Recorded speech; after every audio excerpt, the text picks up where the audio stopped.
বাজারে হচ্ছে আমের সিজনে যতদিন আম পাওয়া যাবে ততদিনই হচ্ছে আম চিড়া আমার লাগবেই। আম চিড়া হচ্ছে আমার অনেক পছন্দের। আর আম আর চিড়া এই ২ টা হচ্ছে কার, কার খেতে পছন্দ অবশ্যই কমেন্ট করে জানাবেন।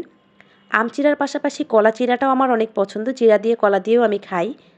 আর আম চিড়াটা হচ্ছে এইজন্য একটু বেশি পছন্দ কারণ আম তো আর সবসময় পাওয়া যায় না। কলাটা মোটামুটি সবসময়ই পাওয়া যায়। আর কলা চিড়াটা খাওয়া হয় কিন্তু আমের সিজনে আম চিড়া না খেলে আসলে একটা মনের তৃপ্তি আসে না।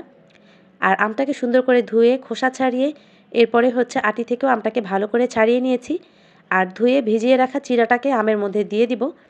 আর আসলে আমি হচ্ছে আম চিড়া খাওয়ার সময় যে পরিমাণ চিড়া নিই ঠিক সেই পরিমাণ আমার হচ্ছে গুঁড়ো দুধ নিতে হয়। নয়তো আমার মনে হয় যে খেতে মজা লাগে না। আর আমার হচ্ছে মিষ্টি খাবারে একটু লবণ দিতে হয় সেটা আমি বরাবরই বলেছি।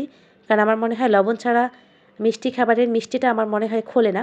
অনেকেই মিষ্টি খাবারে লবণ খায় না। আর এই তো আম চিড়াটা হচ্ছে মিশিয়ে নিব। আমি এখন ভয়েস দিতে গিয়েও আমার বারবার খেতে ইচ্ছে করছে আম চিড়া। এটা এতটাই হচ্ছে গিয়ে পছন্দ আমি আজকে বিকেলে খেয়েছি। এখন ভয়েস দিতে গিয়েও আমার বারবার খেতে ইচ্ছে করছে। তো আমার মতো কার, কার পছন্দ আম চিড়া অবশ্যই কমেন্ট করে জানাবেন।